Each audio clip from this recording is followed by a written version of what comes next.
राधे कृष्णा दोस्तों। तो चलिए हम आज की कहानी को शुरू करते हैं। हमारी आज की कहानी ठाकुर का कुआं।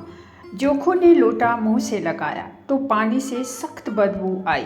गंगी से बोला, यह कैसा पानी है, मारे बास के पिया नहीं जाता, गला सूखा जा रहा है और तू सड़ा पानी पिलाए देती है। गंगी प्रतिदिन शाम पानी भर लिया करती थी। कुआं दूर था, बार बार जाना मुश्किल था। कल वह पानी लाई तो उसमें बू बिल्कुल न थी। आज पानी में बदबू कैसी? लोटा नाक से लगाया तो सचमुच बदबू थी। जरूर कोई जानवर कुएं में गिरकर मर गया होगा।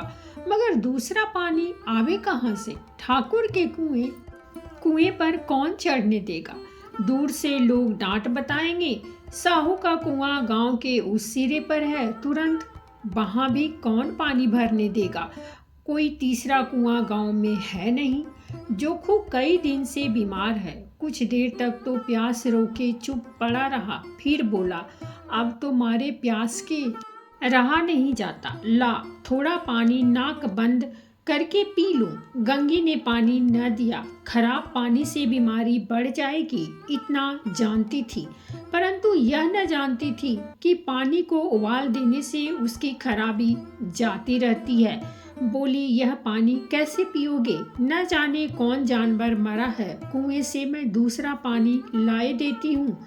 जोखू ने आश्चर्य से उसकी ओर देखा और कहा, पानी कहाँ से लाएगी? ठाकुर और साहू के दो कुएं तो हैं, क्या एक लोटा पानी न भरने देंगे? गंगी ने कहा, हाथ पांव तुड़वा आएगी और कुछ न होगा। बैठ चुपके से, ब्रह्म देवता आशीर्वाद देंगे, ठाकुर लाठी मारेंगे, साहू जी 1 के 5 लेंगे। गरीबों का दर्द कौन समझता है? हम तो मर भी जाते हैं तो कोई दुआरे पर झांकने नहीं आता। कंधा देना तो बड़ी बात है, ऐसे लोग कुएं से पानी भरने देंगे? इन शब्दों में कड़वा सत्य था। गंगी क्या जवाब देती, किंतु उसने वह बदबूदार पानी पीने को न दिया।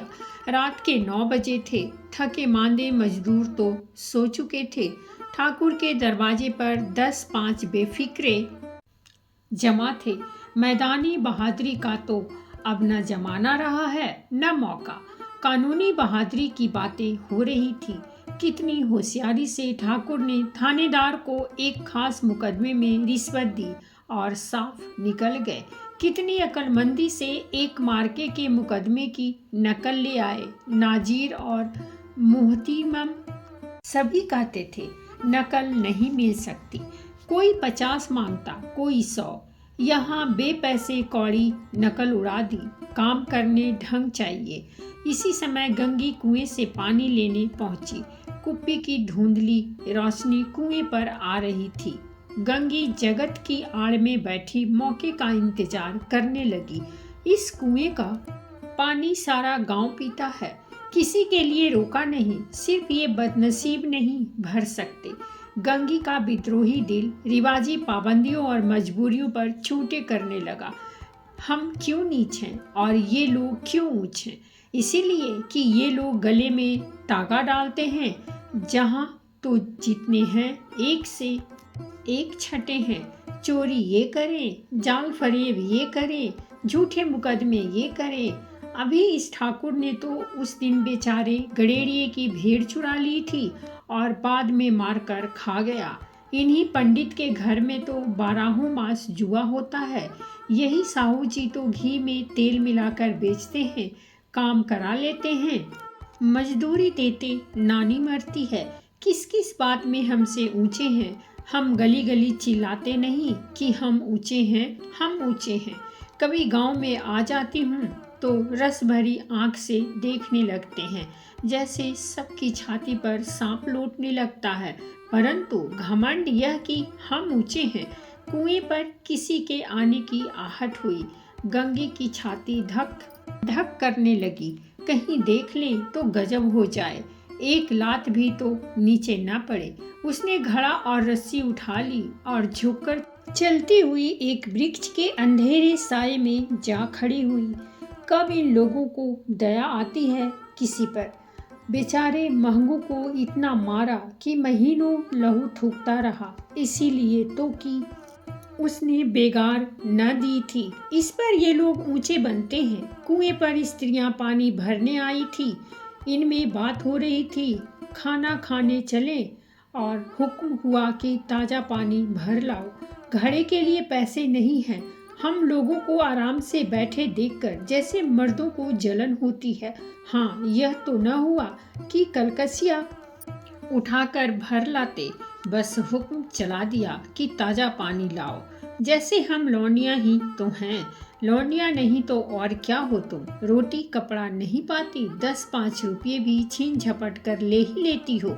और लौंडिया कैसी होती है, मत लजाओ दीदी। छीन भर आराम करने को जी तरस कर रह जाता है।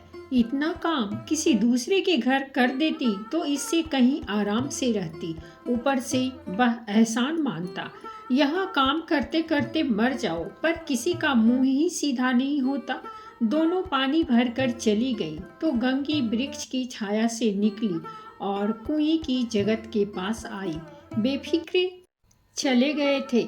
ठाकुर भी दरवाजा बंद कर अंदर आंगन में सोने जा रहे थे। गंगी ने क्षणिक सुख की सांस ली। किसी तरह मैदान तो साफ हुआ। अमृत चुरा लाने के लिए तो राजकुमार किसी जमाने में गया था। वह भी शायद इतनी सावधानी के साथ और समझ बूझकर न गया हो। गंगी दबे पांव कुएं की जगत पर चढ़ी। विजय का ऐसा अनुभव उसे पहले कभी न हुआ था। उसने रस्सी का फंदा घड़े में डाला, दाएं बाएं चौकनी दृष्टि से देखा, जैसे कोई सिपाही रात को शत्रु के किले में सुराख कर रहा हो। अगर इस समय वह पकड़ ली गई तो फिर उसके लिए माफी या रियायत की रत्ती भर भी उम्मीद नहीं। अंत में देवताओं को याद करके उसने कलेजा मजबूत किया और घड़ा कुएं में डाल दिया। घड़े ने पानी में गोता लगाया, बहुत ही आहिस्ता, जरा भी आवाज न हुई। गंगी ने 2-4 हाथ जल्दी जल्दी मारे। घड़ा कुएं के मुंह तक आ पहुंचा। कोई बड़ा सहजोर पहलवान भी इतनी तेजी से न खींच सकता था। गंगी झुकी कि घड़े को पकड़कर जगत पर रखे कि एकाएक ठाकुर साहब का दरवाजा खुल गया। शेर का मुंह इससे अधिक भयानक न होगा। गंगी के हाथ से रस्सी छूट गई। रस्सी के साथ धड़ाम से घड़ा पानी में गिरा और कई क्षण तक पानी में हिलकोरे की आवाजें सुनाई देती रही। ठाकुर कौन है पुकारते हुए कुएं की तरफ आ रहे थे और गंगी जगत से कूदकर भागी जा रही थी। घर पहुंचकर देखा कि जाखू लोटा मुंह से लगाए वही मैला गंदा पानी पी रहा है। तो दोस्तों, ये थी हमारी आज की कहानी। और अगर कहानी पसंद आई हो तो प्लीज़ हमारे चैनल को सब्सक्राइब कीजिए, वीडियो को लाइक और शेयर जरूर कीजिए। कहानी सुनने के लिए बहुत बहुत धन्यवाद।